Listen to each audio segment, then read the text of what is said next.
Good evening from Vietnam. Good afternoon to you, Mr. Kannan. Thank you so much for spending your late afternoon joining our program to share your amazing journey and your story and the wisdom to our audience.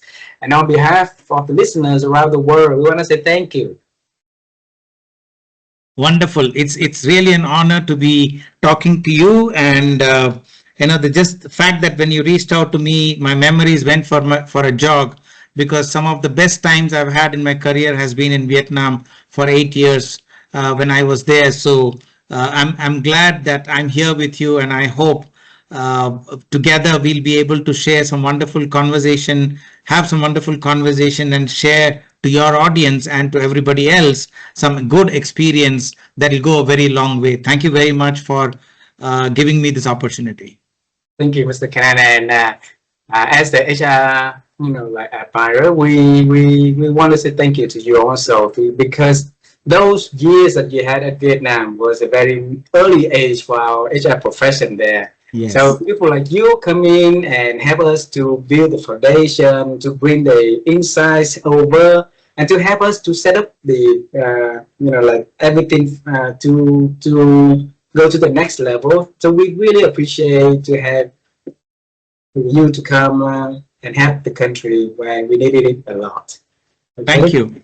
Thank you. And yeah, and for our audience here in Vietnam and around the world, since you come to our country, so it's very honor for us to have you to share a little bit about who you are and the work you've been doing, or the work you are doing now. Would you please do that on for our audience, please?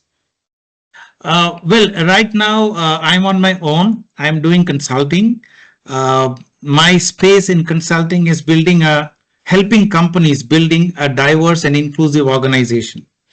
I Mm. work for this very robust, solid consulting company called Avatar, which is more than 25 years in this space. I am on their advisory board. I also help their key clients to build their journey on diversity and inclusion. That's a major part of my work that I do. I'm also a leadership coach.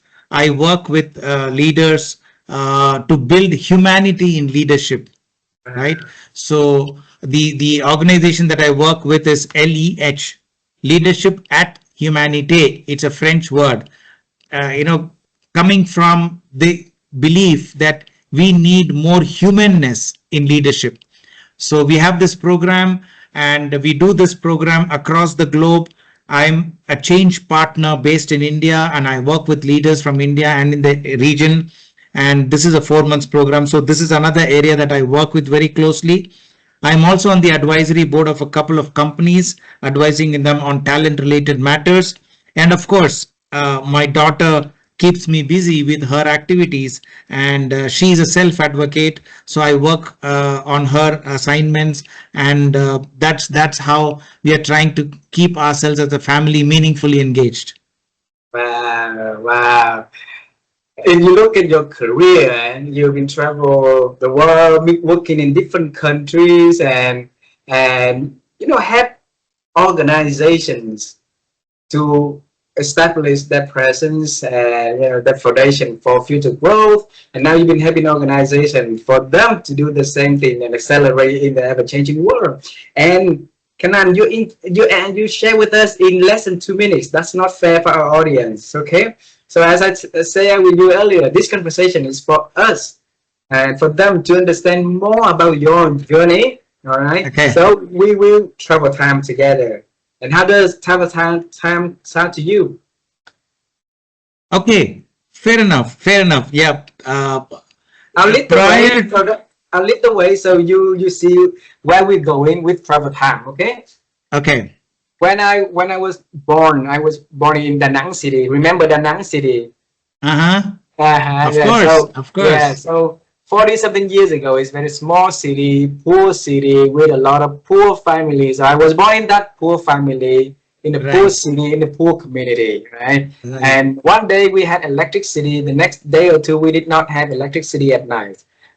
So it's hot and it's dark. So my first dream about the future that I want to do so badly back then was to become an astronaut. So I will be Oh, able to travel wow. to the moon and be able to uh, show, to see how beautiful up there. All right, Mm-hmm. but life did Mm-hmm. not give me any opportunity to do things like that.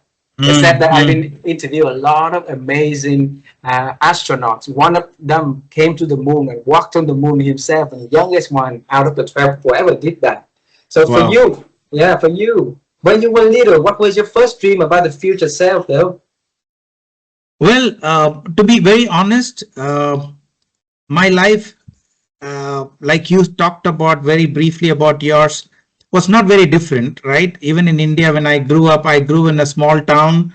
I grew up to be a very independent person in the sense that uh, I had to really stand on my feet, look after my education, and decide to go for graduation. Right, my father was working for the Indian Air Force, and we were possibly, I could say that, lower middle income group family, and we were a family of 5 people, my parents and 3 of us brothers, and I was the middle child. So somehow I took upon myself that I should be more responsible for myself than anybody else, and not lean on my parents for too much of support. And that really came to be a true reality when I finished my schooling, and I was possibly the first graduate in my family,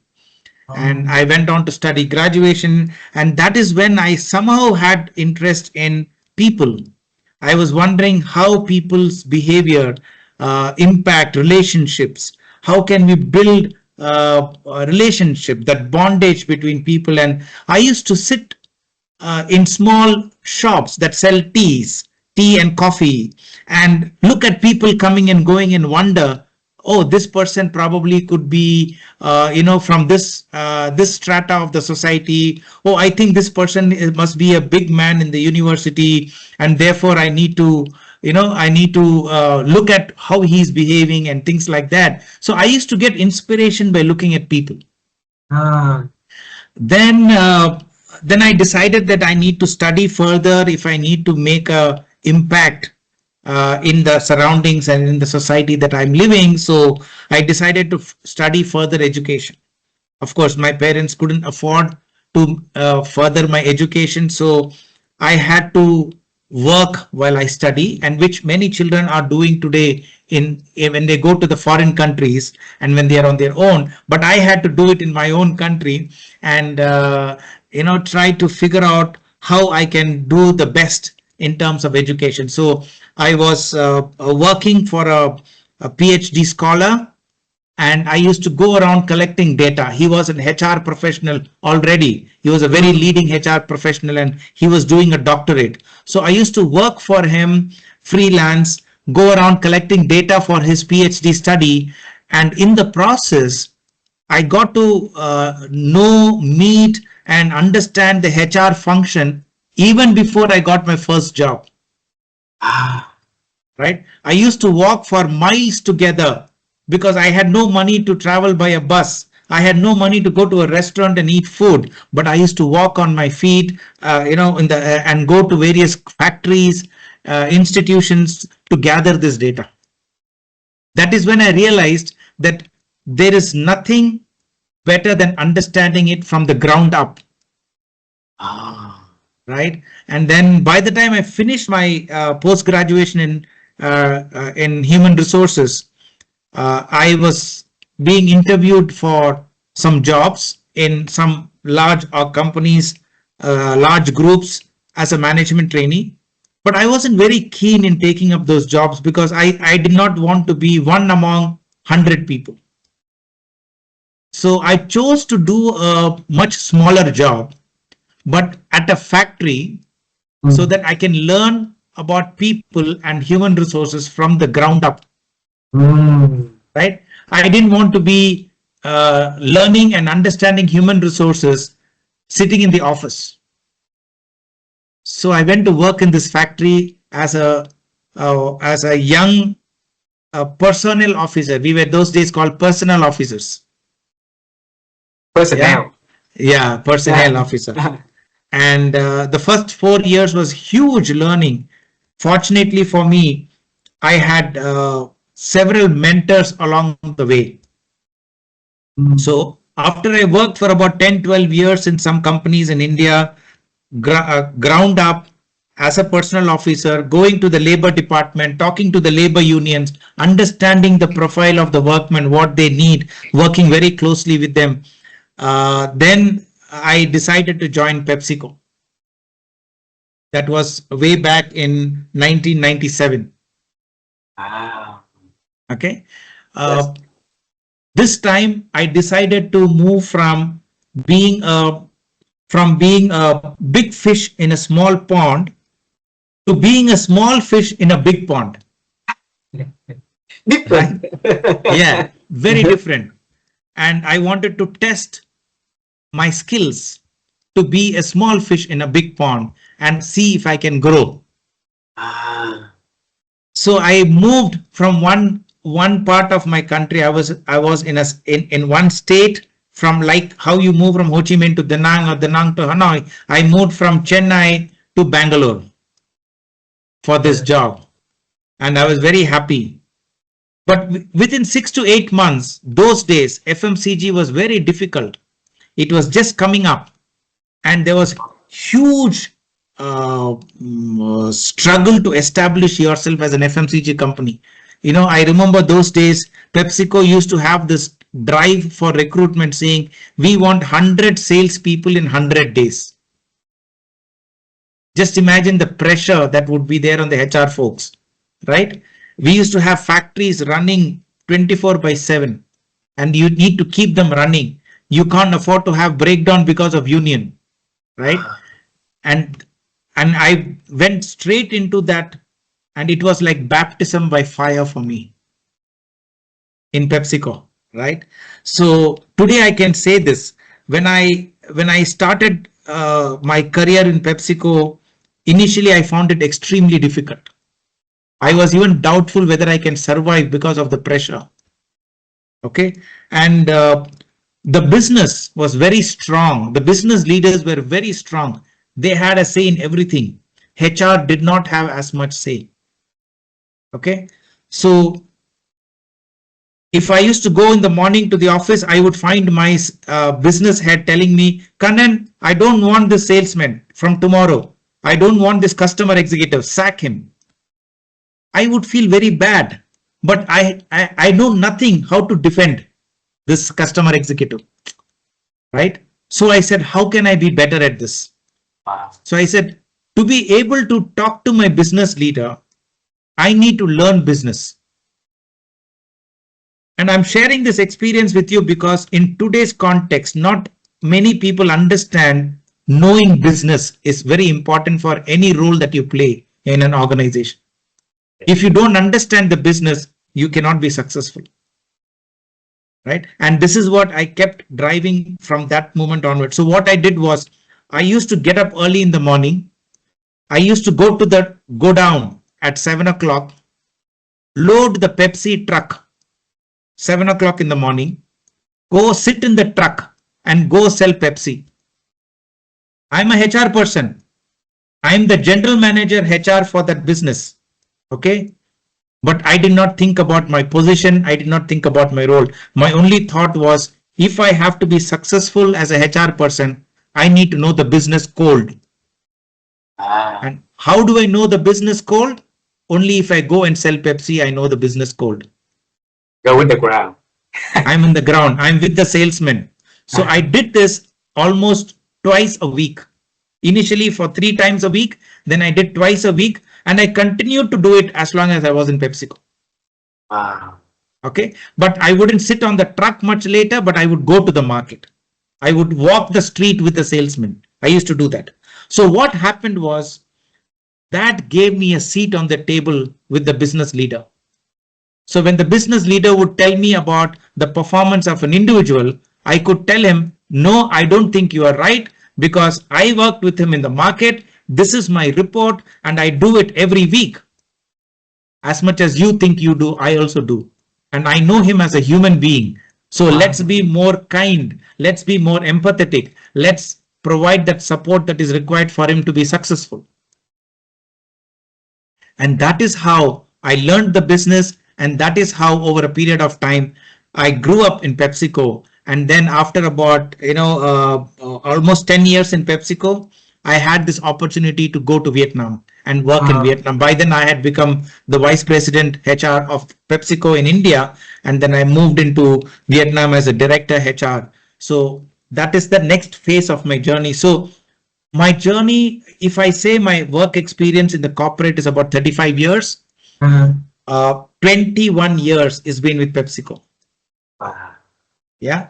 Of course, my first few jobs gave me the ground up, gave me the solid foundation, but it was in PepsiCo that I changed my axis. If my axis was going like this, I went like that. Right. So Alrighty. Yeah. So that is what happened. But I will pause here to now introduce my family, because my family has played a very important role for me in my career. Mm. Right. So we are a family of 4 members: my wife, myself, and my 2 daughters. My wife has been at work. She has managed 2 businesses in and out. She in between. I have been all through in corporates. My elder daughter is a special child. She is today 34, but when I moved to Vietnam, she must have been in her early teens or mid-teens.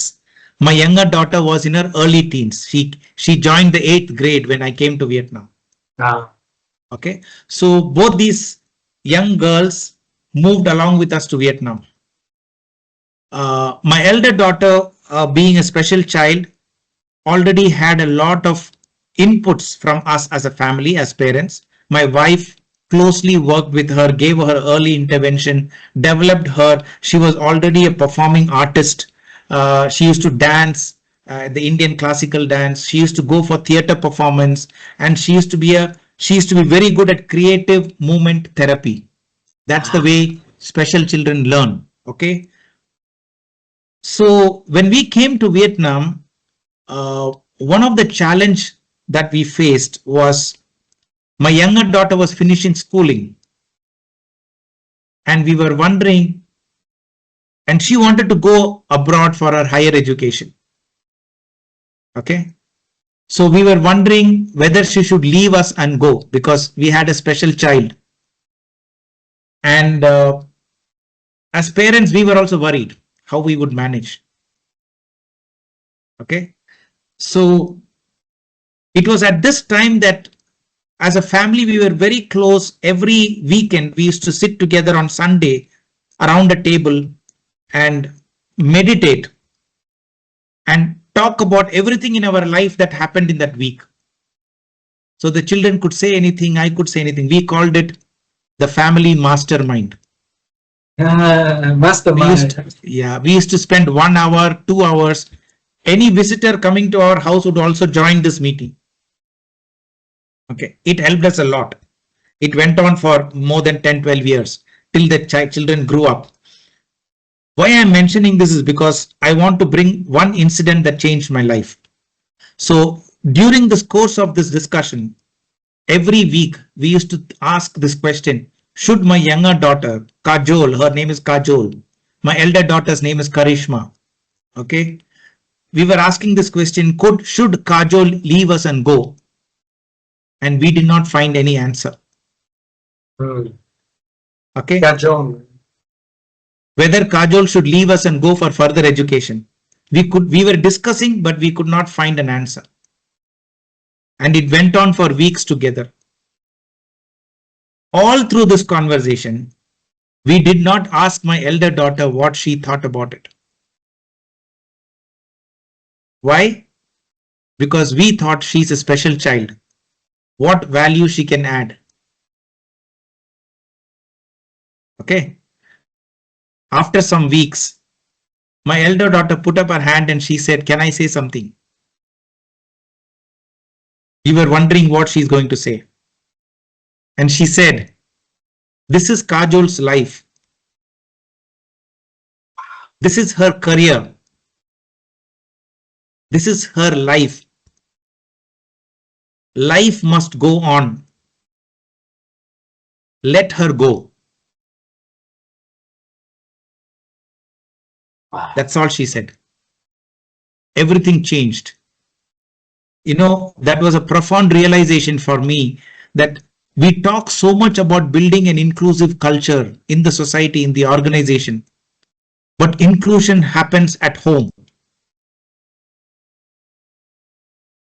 Inclusion happens in these small things which we miss out. Right? And today I can say as a professional that you bring your whole self to work. If you are not an inclusive person, you cannot practice inclusion in the workplace. Wow. And Kannan, if you look at the way life is designed, you know, like organization where you work as the personnel staff, right? It's also designed by functioning. So you only see your function. Yes. And you chose to go to the ground and understand the business so that you can see a bigger picture. Yes. Right? And that's why I think that there's a lot of things is falling apart in the way that organization is designed, society is designed. And you're the first person brought this up about, you know, maybe we missed a lot of things right in front of our eyes, right at home. Yes. Yeah. So why did we miss that? Because somewhere along the way, we are all blinded by our own upbringing. We have our minds programmed, auto-programmed without our knowledge. We carry that stereotypes of somebody should be like this, somebody should be like that. My daughter is a special child. So a special children cannot add value to such meaningful conversations. That was a stereotype I was carrying in my mind. But she opened up my mind to tell that don't exclude me. Right? So this is what I tell people today.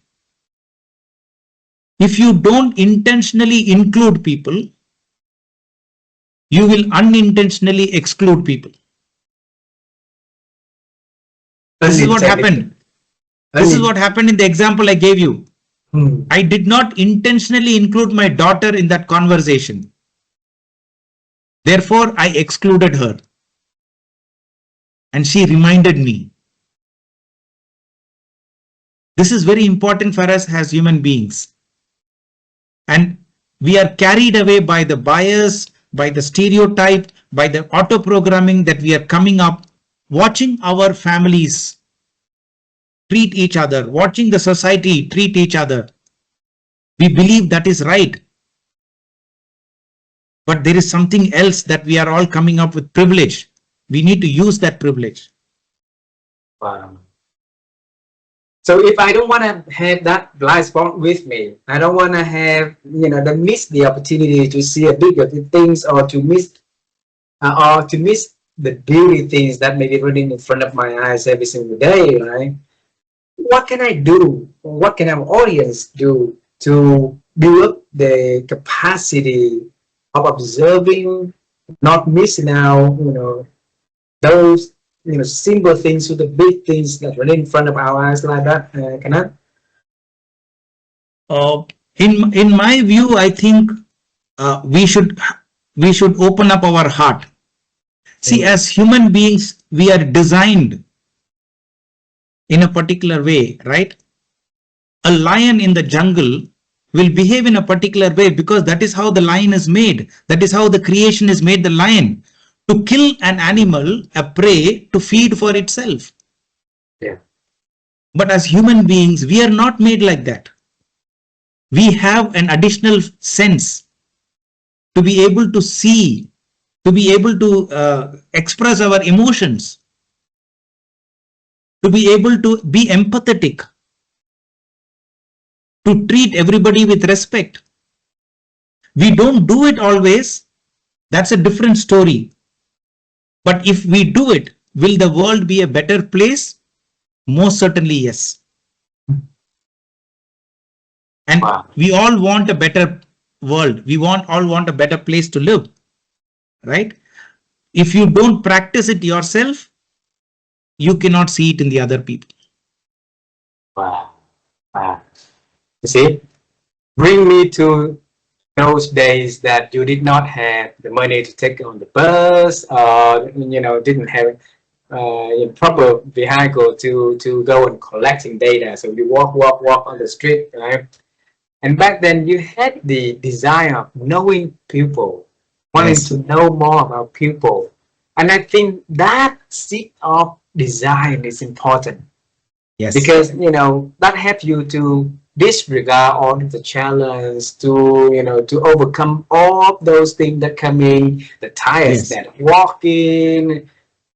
And now I want people who listen to this conversation to have that seed, so that it helps them to overcome all challenges that can Yes. life throw at them.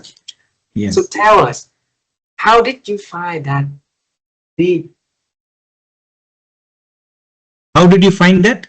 Yeah, how did you find it? Because it could be anything. You're coming from a low middle income family. You could have the desire to have more money. You can go to the finance, to the banking, to different things, right? Yeah. Why people are complicated? Yes, very true. Very true. This is what I call calling. Okay. Today I can say that is a calling, right? But Writing it down. then I did not know. I was not wise. Wisdom comes through experience, right? But only thing I was realizing was, right, everything is an experience in your life. And if you don't learn from that experience, you will not become wise. And that's why we tell people, you cannot be doing the same mistake again and again. We all will do mistakes. We can do different mistakes. But if we don't learn and go to the next level of wisdom, then that is stupidity. That's being foolish. Right? So therefore, for me, I think I'm an experiential learner. I learn out of my experience. So everything that happened in my life, there will be some experience for me that I will learn, and I will take it forward to my next level, for my next experience. That's been my way of looking at things, and that is why I think I'm so connected. And to me, again, there is something called this connectedness. Everything in our life is connected. We don't know. Yeah. Only after some time we know, oh, why did I go to Vietnam of all the places? Why did I meet Ang Trai in India in 2001? Who's that Today person? I can Ang Trai, Ngọc Ngọc Trai. Trai. Yeah, he was the chairman of PepsiCo Vietnam, right? I was his mentor in 2000. When he came to India for 6 months, I was very closely associated with his family. And then 8 years later, he calls me to Vietnam. Right? Now, the story is not over. So I keep asking myself this question: why did I meet Ang Trai of all the people? Why I was given the responsibility to look after Ang Trai, to mentor Ang Trai? Why did Vietnam happen to me? I could have gone to Russia. I was interviewed by PepsiCo Russia for a job. I said no. And then immediately Vietnam came. Right? Why? Because there is a purpose behind that. And the purpose is what happened to me in Vietnam for 8 years. All that happened to me in Vietnam for the 8 years that I was there is what changed the course of my family and my career. Wow. You see, that's a lot of things that we will never understand. Yeah. Okay. Yes.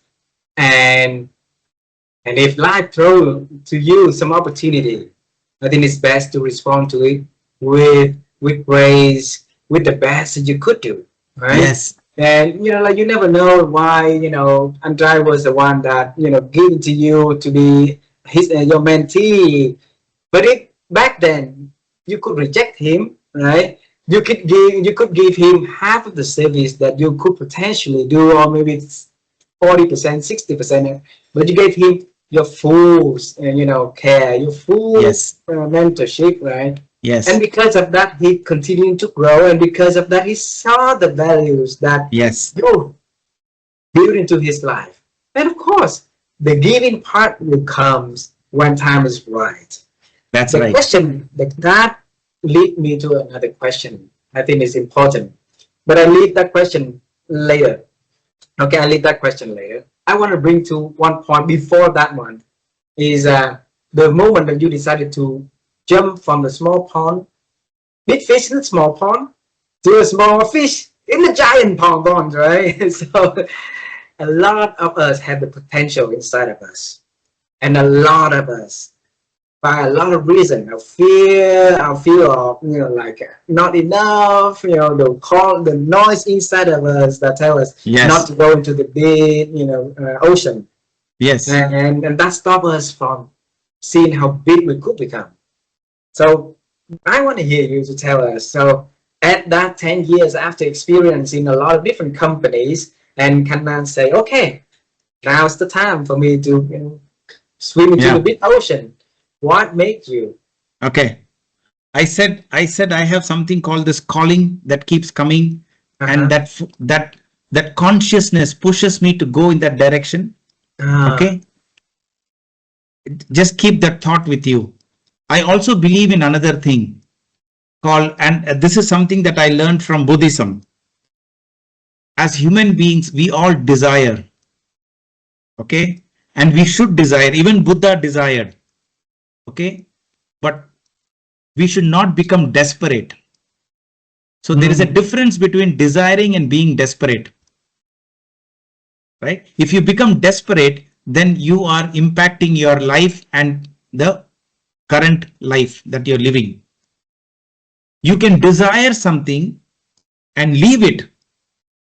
The cosmos will conspire if that should really be yours. The cosmos will conspire to fulfill your desire someday in life. Okay? And let me tell you, in 84, when I was looking for a job, I walked on the streets of Bangalore looking for a job, and I saw this board, PepsiCo, India Limited. I'm talking about 84. At I was that time, two I years looked old. at, huh? I was 2 years old by then. 2 years old. So I looked at that board and said, wow, what a great company this is. I wish one day I can join that company. Okay? Desire. I left it there. I took up another job in 1985, worked in several companies for 10 years. And then, by then, Pepsi started calling me. Initial 2 times I refused. The third time I accepted. It was like a calling. I did not go and hunt for them. They called me. Okay. Now I can tell you that desire that I did 10 years back, this calling happened to join PepsiCo. Yeah. Okay. It might sound a little philosophical, little spiritual, but I very strongly believe in this. Of Okay. course. If I was very desperate, I may be going on hunting many places, many jobs. I got several offers. I may have gone and joined somewhere. Okay. So this happened. And then, it was not easy. And in all of these things,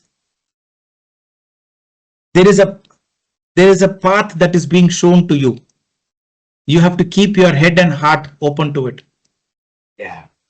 Yeah. Wow. So when I got this opportunity coming, I went.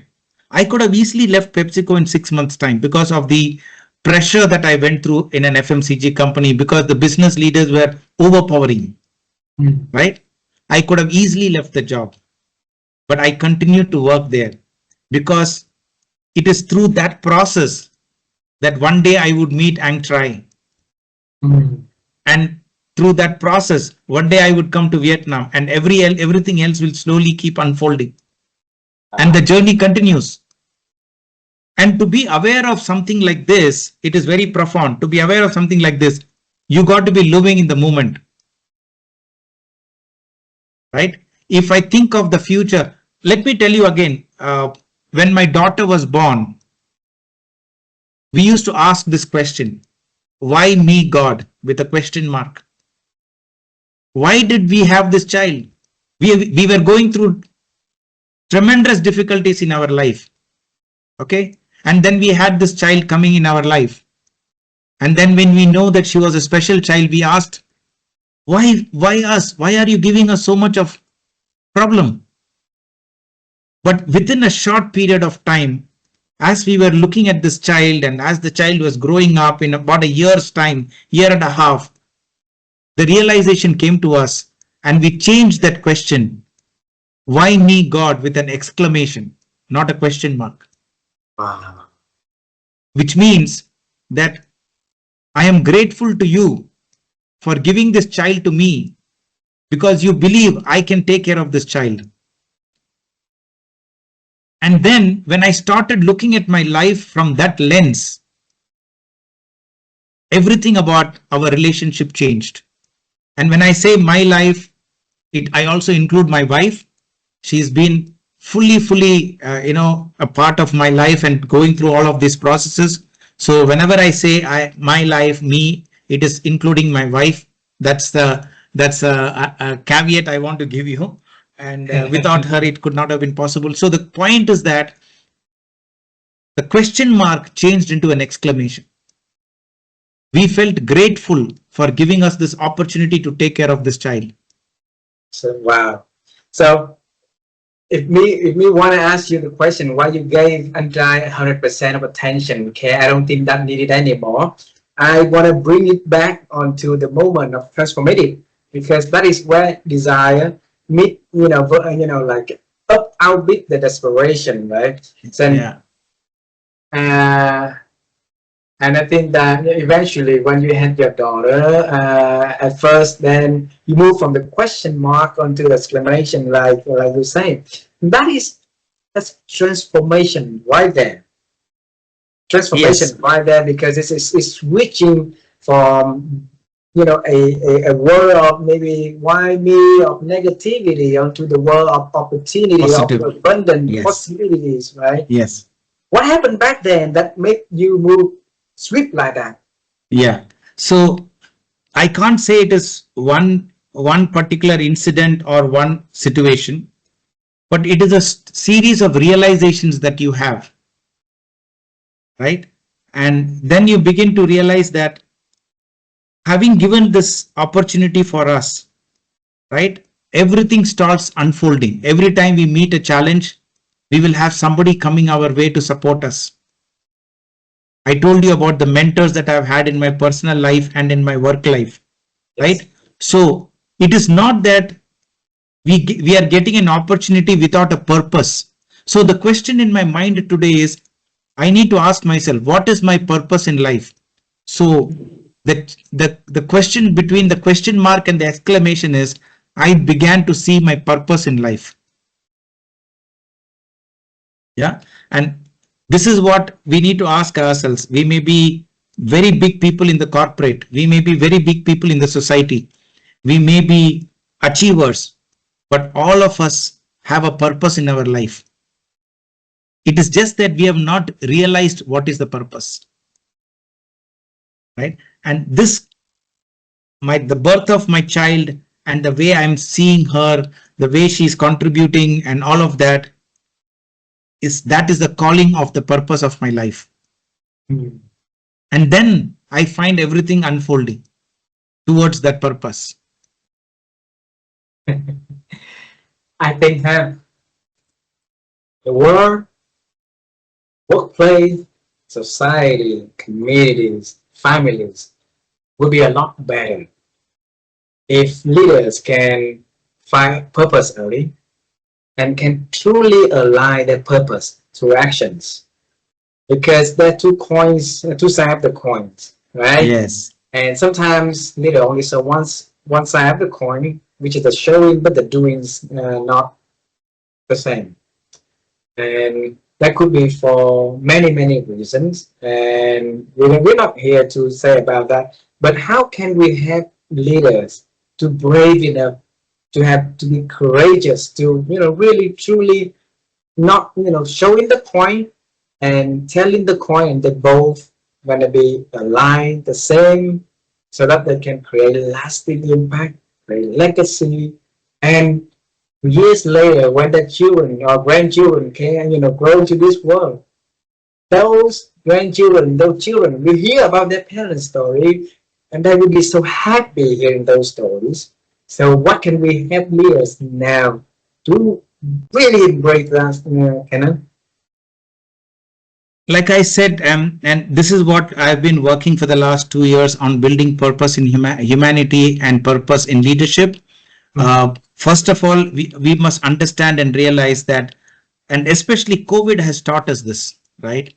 How do we build humanity? At the end of the day, we are all human beings. We need to understand each other as human beings, right? So as leaders, we need to understand our core. And when I say the core, I mean, what is our purpose? What are our value systems? Where is my energy coming from? Right? And is my purpose built on my values? Okay. My purpose can be to serve the country. Okay. And therefore I go into politics. But in politics, if I don't do the right things and I'm forced to do wrong things, then my purpose is not built on the values. My value, right? Yeah. So likewise, you need values that will push your purpose forward. Yeah. You need that energy. And when I say energy, I mean mental, physical, spiritual energy to be able to support us and,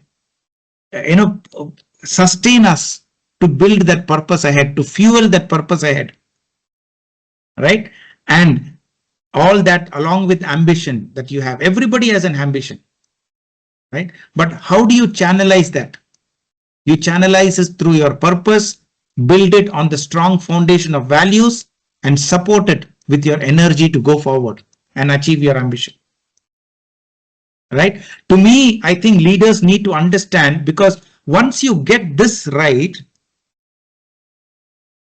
your everything else, your ability to influence, your ability to be collaborative, your ability to be resilient, everything will fall in place.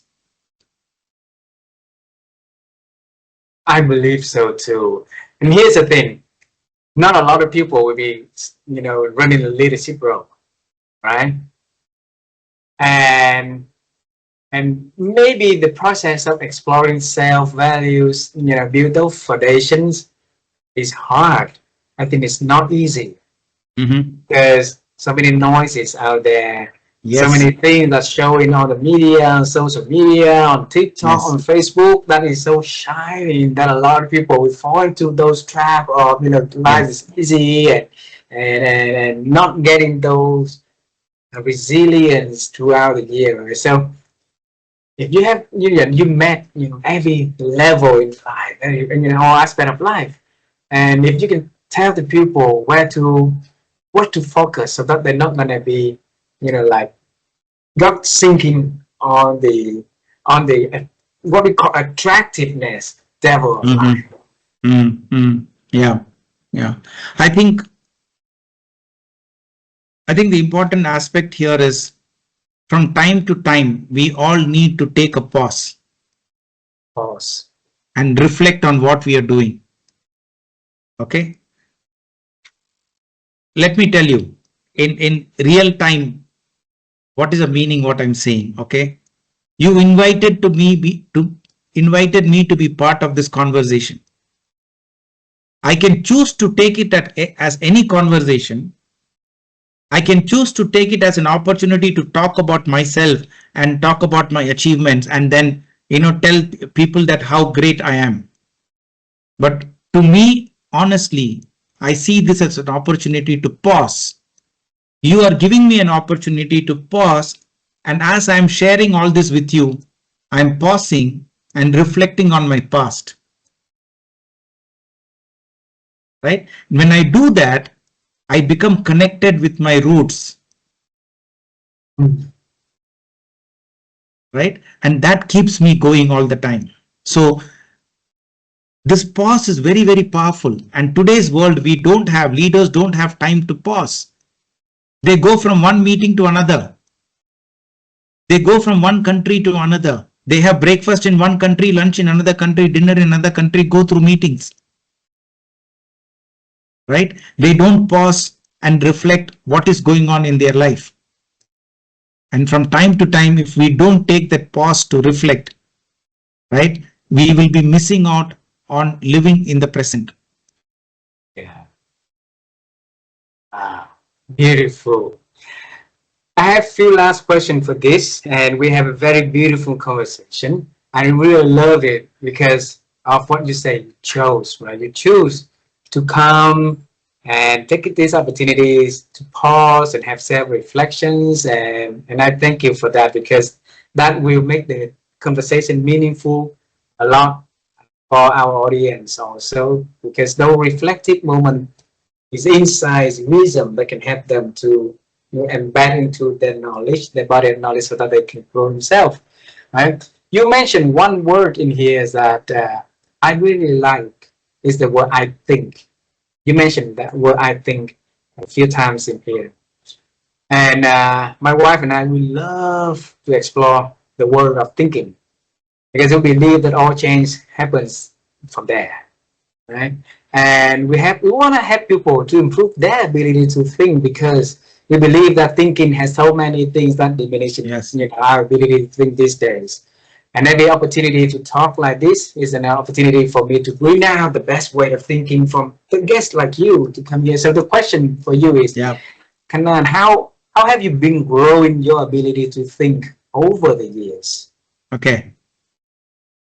I must be very honest that I was also not a person who used to think so much, because there are certain times in your life where your work, your job, your career demands so much. You are only doing.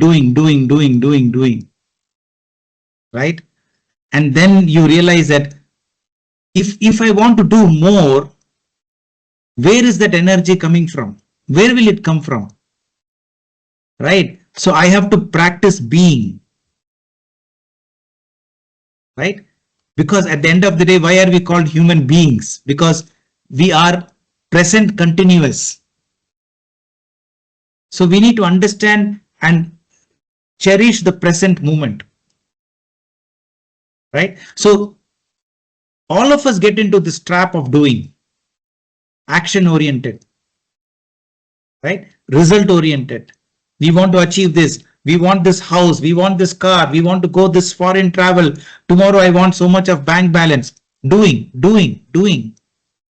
But if you can only reflect and pause and reflect to understand your being, and that is where the aspects of purpose, that is where the aspect of values come. So that is where I think, when I say I think, that is what is going on in my mind. What am I doing as a human being? Right? I'm not treating this conversation as a commercial discussion. I'm not treating this conversation as an activity of I speaking, you listening, you speaking, I'm listening. I'm thinking about my past. I'm reliving my experience. And as I'm doing that, that is triggering a lot of thought in my mind about, oh, wow, this is what happened. So I'm grateful to you for bringing this conversation, because you are bringing that life back into me. Right? So that's my thought process. And that's why I say, I think. Wow. I'm happy. Mr. Kannan, the next question is, I think, see, I'm going to the mode of I think also. It's contagious, right? Yes.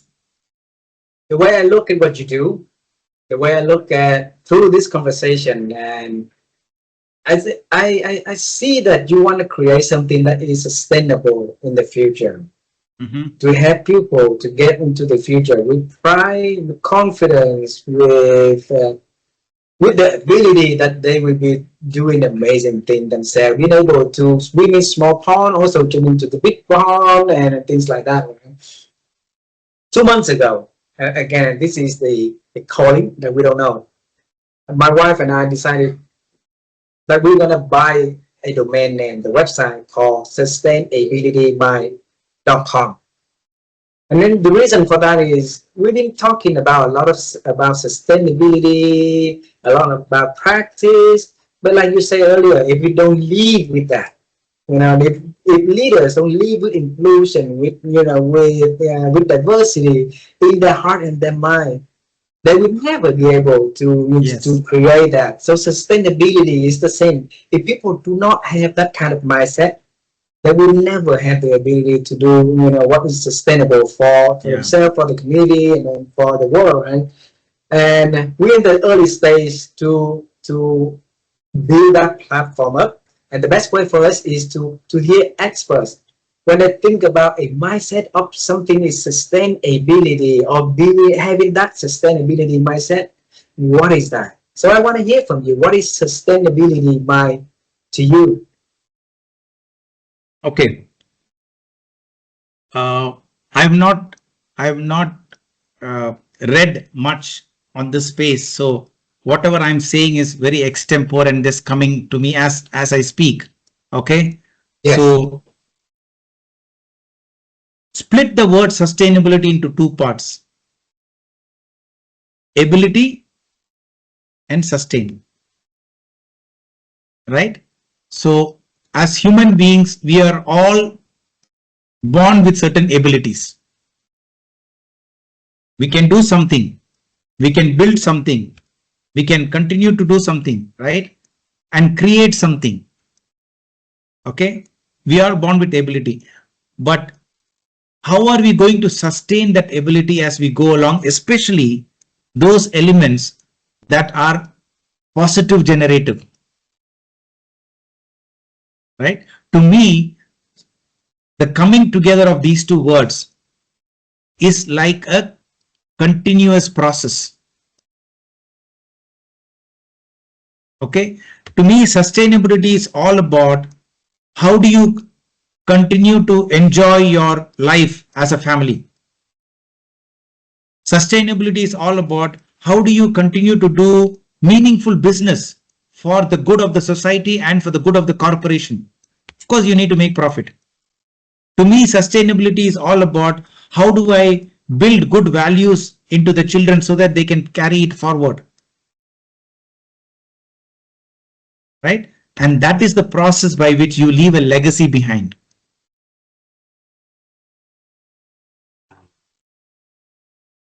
Mr. Kannan, over the 4 years of interviewing these amazing people you included, right? And it's easily for us to see one thing that all amazing people have. And me, I have to build that company up called helloNEWNESS. It's something Newness. They take new things into their life. They welcome new things to their lives, right?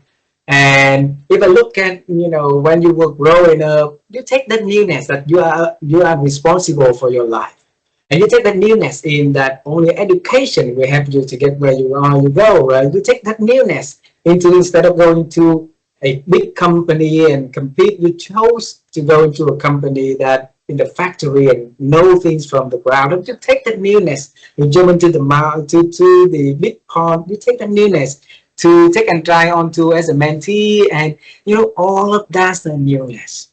All right, so we build a framework at Newness. We travel to so many countries to train people, to share the stories about the benefit of having that kind of mindset, of kind of newness in life, right? You are the one who also live in that. Yeah. Okay, if you can define newness or help people to see the benefits of breathing something new, embrace newness into their life, have that kind of mentality, that ability, How do you tell people about that?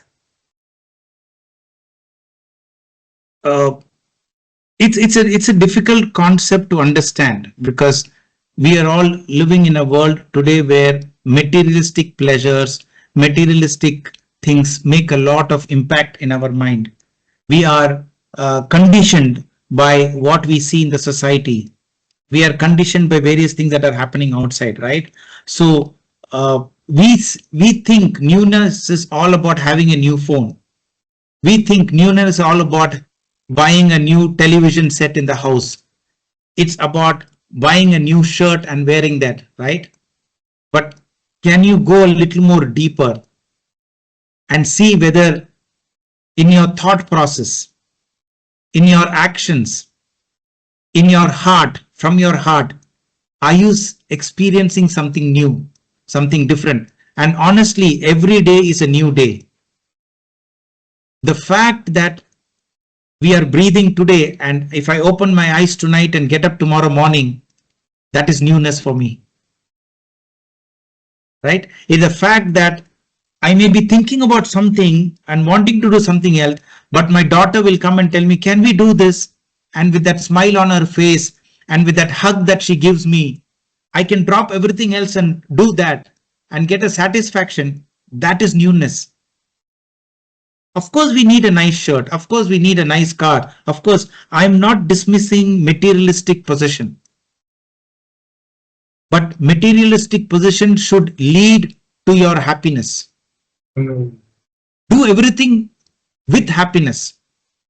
Don't try to get happiness because I bought a new car. It doesn't come, right? Happiness should not be a byproduct. Happiness should be in your day-to-day life. And why I'm saying this is because you will find happiness when you are experiencing newness every time. As a founder of that helloNEWNESS platform and the person who devote time to bring that framework onto people as much as I could, I appreciate the answer. It's very beautiful and well articulated, well answered. Thank you very much. Travel time with me for the last one. Okay, for the last question also. And I want to bring you to an afternoon when you went for your post graduation. Okay, you need the money and you work a long day to collect data, so you're tired. And then you rest and then you study because you know the future belongs, will is a result of what you do today. Yeah. So now, Kannan now and Ha, the travel time, travel space, meet that young Kannan. Okay, and you are going to tell him about your future. You're going to share with him something that you want to share with him to lift him up to whatever you want to do. You have that opportunity now. So what is that you are going to tell that young Kannan? I'll tell him, you did a good job, buddy. You did whatever you did without expecting results. And results has been an outcome of whatever you have done. And I'm going to tell that person, thank you very much, because what you did has built me to be what I am today. Mr. Kannan, I said that we are going to have a wonderful conversation together, and I hope that I deliver that to you as I promised. And I think this conversation is really meaningful in so many different ways for our audience to see, to be easy on ourselves, to love ourselves. We've been working hard, we've been, doing our best and continuing to do that, continue to open our mind, our heart, like you say, right? For more mentors and then to mentor other people along the way to give 100%, 200% of what you do, to be able to be courageous enough to jump into the bigger pond and go to the bigger pond, to the ocean, so that you can be the best version of yourself. And along the way, try to understand more of your values, of your purpose. Try to help people to have values and purpose and have that kind of mindset that you say that have the experience and make it a wisdom so that we can carry to the next person, carry to the next generations.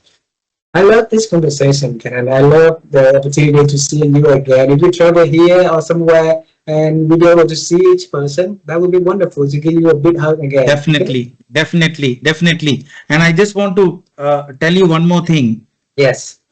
We may have met very briefly while I was in Vietnam, right? Yes. Think about it. How did we connect suddenly now? Why did you think about asking me about this conversation?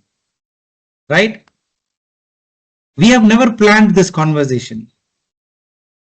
Why did it go the way it is gone? I'm sure when you relay this outside, there will be somebody out there who will be impacted by the questions you asked and the conversation we had, and that is going to change their life. And to me, at the end of the day, I have done my job by attending this interview.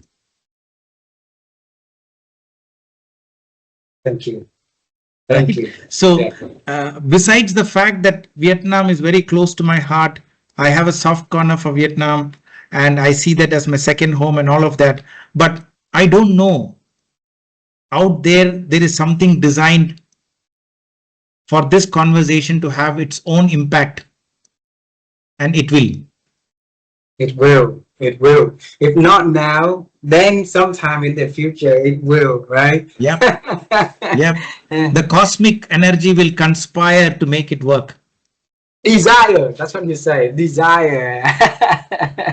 It's like, kind of, thank you so much. And I believe in that desire too. I believe that there's something up there, someone up there that program everything. And we just the one who under that program. Yes. And we just respond to that to make the best of it. So that's right. We have the opportunity to do the best of it. I thank you for joining me to share this wonderful story. Thank you so much.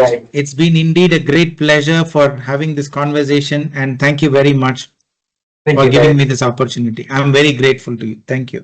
Thank you. Thank you. Tell your family I say hello from Vietnam, please. We'll do that. Thank you. And definitely when I'm coming next time to Vietnam, I will catch up on you. And if you are coming this side, do let me know. Absolutely. Absolutely. Thank you. Okay. I will definitely do that. And you do the same, okay? Bye-bye. Bye-bye.